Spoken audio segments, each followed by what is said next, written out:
surgiram aqui dois conceitos muito importantes, que mudaram bastante as teorias de evolução que já havia nessa altura.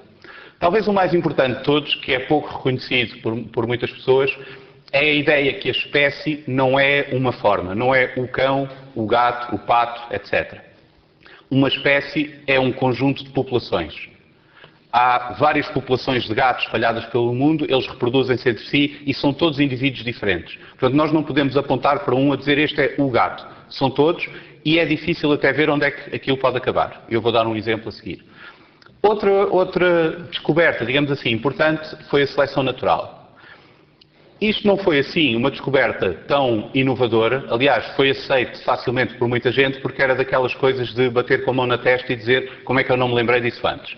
Porque isto já os agricultores e os criadores de animais sabiam. Os agricultores guardavam as sementes maiores para plantar para o ano seguinte, para terem melhores colheitas, do que se semeassem as pequeninas e comessem as grandes.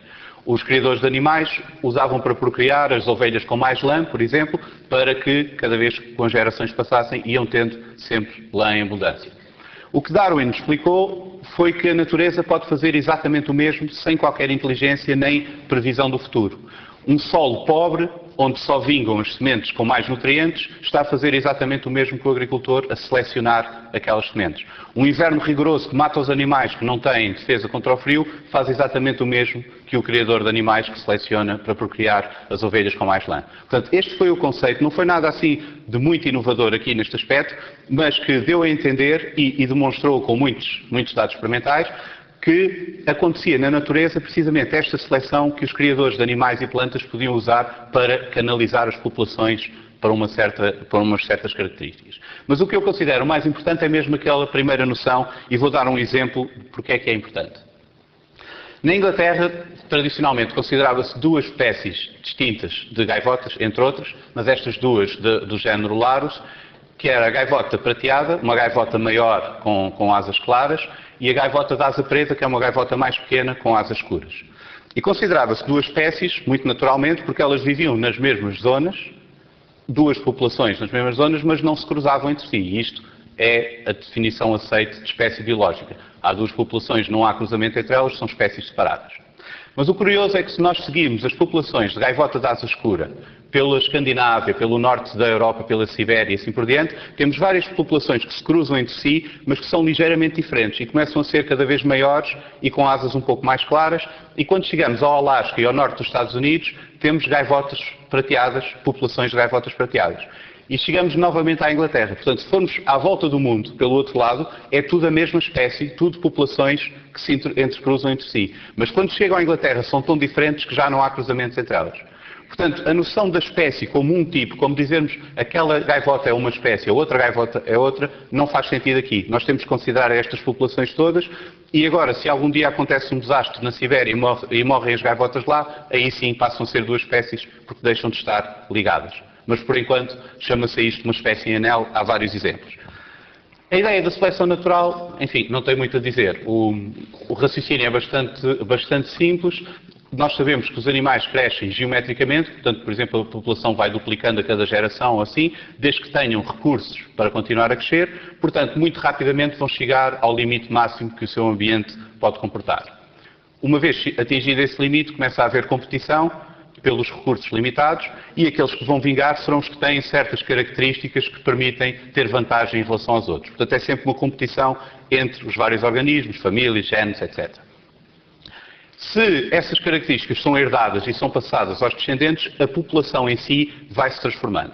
Portanto, o que eu queria dar como talvez o mais importante, a mensagem mais importante aqui destes dois conceitos juntos, é que a evolução não é a transformação de organismos, não é a transformação de formas, é a transformação de populações.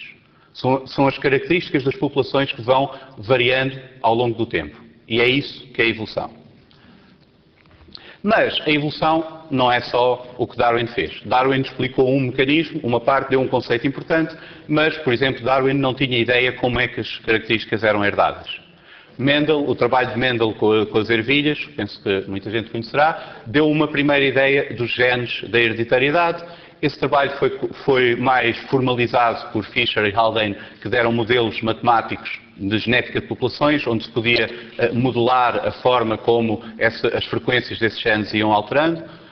Dobzhansky unificou esses modelos matemáticos com a noção de evolução e ele próprio definiu a evolução como a variação das características na população ao longo do tempo. Depois temos outros. Mayr, por exemplo, debruçou-se sobre os problemas da especiação, mecanismos que levavam uma espécie a dividir-se em duas e a continuar a diferenciar-se. Temos, enfim, muitos outros, a ligação da evolução com a paleontologia, com a botânica, a evolução das plantas, o trabalho de Hamilton a explicar, por exemplo, como é que é possível evoluir em certos animais como formigas, abelhas, vespas, em que há sociedades extremamente coesas, em que uns organismos sacrificam pelo grupo, e isto por causa dos genes que eles partilham.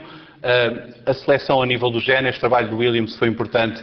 Muita gente hoje em dia ainda fala no bem da espécie, que a reprodução é bem da espécie, assim. Esse é um conceito falso, porque a evolução a nível do grupo é extremamente lenta e muito pouco forte, quase que não é perceptível. É muito mais importante a evolução a nível do indivíduo e do gene, e que explica as mesmas observações. E, enfim, por diante, a formalização dos conflitos, formalização matemática na teoria dos jogos, a evolução neutra, mais recentemente a nível molecular. Enfim, isto para vos dar uma ideia que a evolução é algo muito maior, muito mais abrangente do que o trabalho de Darwin. Agora, que evidências é que nós temos para a evolução? Enfim, existem imensas e o meu tempo é limitado e estritamente controlado, portanto eu vou apenas falar de algumas. Uma que nós conhecemos todos é os fósseis e toda a gente está habituada a imaginar como fósseis estas coisas, peixes, dinossauros e assim. Mas há um tipo de fósseis que são muito mais interessantes para a paleontologia, para a estratigrafia, para a evolução também, porque há em todo o lado, que são os microfósseis. Há fósseis de animais microscópicos, por exemplo, algas microscópicas que criam uma casca de calcário enquanto são vivas e que vão perdendo bocados dessa casca, ou mesmo quando a alga morre, o calcário vai se depositando no solo. E temos um exemplo bastante conhecido, os penhascos em Dover, no sul da Inglaterra, são feitos desta rocha sedimentária de calcário, que é o depósito daquelas algas microscópicas que estão ali em baixo. Portanto, elas vão morrendo, iam-se depositando no fundo do mar, e isto foi formando uma formação geológica com cerca de 100 de quilómetros de comprimento, alguns quilómetros de largura e centenas de metros de espessura, a um ritmo de cerca de meio milímetro por ano. Portanto, isto é o tipo de evidência que nós temos, que estas coisas não podem ser criadas por um dilúvio em 40 dias, até porque quando nós olhamos para os estratos dos fósseis, nós conseguimos ver que em cada estrato estes microfósseis estão separados por espécies. Nós podemos encontrar num estrato o pólen, os ramos, as folhas e os troncos até de uma espécie de plantas, e no outro estrato acima o pólen, os ramos, as folhas e assim de outro estrato de plantas. Portanto, não é credível que isto tenha sido criado por outra coisa senão a lenta acumulação destes vestígios ao longo de muitos milhões de anos. Outro tipo de evidências que nós podemos considerar é a relação entre os seres vivos hoje em dia. Isto é algo completamente independente do registro fóssil, porque estamos a olhar para as proteínas, para as moléculas dos seres vivos hoje em dia. Ali eu representei a estrutura da mioglobina humana, a mioglobina de foca e a mioglobina de tartaruga. A mioglobina é uma proteína que existe principalmente nos músculos e que armazena oxigênio. E nós temos, se nós contarmos as diferenças, como estas proteínas são criadas ligando várias moléculas mais simples, nós podemos considerar esta sequência de moléculas mais simples que são ligadas como um colar, por exemplo, de contas, e ver as contas que são diferentes de um colar para o outro. Portanto, os aminoácidos, neste caso, que são diferentes de uma proteína para a outra. E vemos que há 25 diferenças do humano para a foca e 48 da foca para a tartaruga. Isto, à partida, parece estar de acordo com aquela ideia, ainda antes de Darwin, que havia uma cadeia dos seres, com os humanos cá em cima, depois talvez os mamíferos, os répteis e assim por diante. Mas a coisa torna-se um pouco mais complicada quando nós vemos que a diferença entre o humano e a tartaruga é exatamente a mesma que a diferença entre a foca e a tartaruga. Portanto, não é propriamente o humano cá em cima, mas é o humano e a foca aqui num canto e a tartaruga longe. E isto acontece com qualquer conjunto de animais, qualquer gene que vamos examinar, qualquer proteína. O que nós temos é, a única maneira de encaixar isto é criar assim uma árvore. Portanto, nós temos a distância entre o humano e a foca, a tartaruga é o mesmo, porque o humano e a foca são como dois irmãos e a tartaruga é o primo. Portanto, a tartaruga está equidistante dos dois irmãos, tem o mesmo grau de parentesco. E nós podemos fazer isto com dezenas, centenas, milhares, até o computador estourar, porque isto, às vezes os cálculos são muito exigentes, mas podemos fazer isto com muitos, muitos seres vivos e temos tudo na mesma árvore, tudo desta maneira. Portanto, não é uma evidência que depende dos fósseis, não depende de assumir tempos geológicos, etc. É simplesmente olhar para os seres vivos, compará-los entre si e vemos que há sempre esta relação. Os que estão mais próximos estão sempre equidistantes dos mais longe e isso só se pode explicar pondo tudo numa árvore de família.